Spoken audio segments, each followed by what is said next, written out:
പല ടൈമിനും പലരും എന്നെ പിന്നോട്ട് വലിച്ചെങ്കിലും ആരോ എന്റെ കൂടെ നിന്നിട്ട് പറയണ്ടായിരുന്നു കിട്ടും. ആർക്കും കിട്ടൂല എന്ന് തോന്നിയ സമയത്ത് പല ആളുകളും കമന്റ് ചെയ്ത് ഇവൻ ഭ്രാന്തനാണ്. പക്ഷെ എനിക്ക് 100% ഞാൻ ഒന്നും നോക്കാൻ നിന്നില്ല. എനിക്കറിയാം ഓനെ കിട്ടും. ആ ക്യാബിന്റെ ഉള്ളിൽ തന്നെ ഉറങ്ങുണ്ടാവും.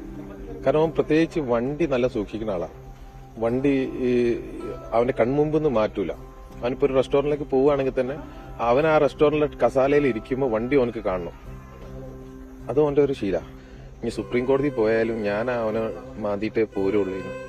എന്തായാലും ഞാൻ അവനെ ഗംഗാവലി പുഴയിൽ ഇട്ടേച്ച് പോവില്ല.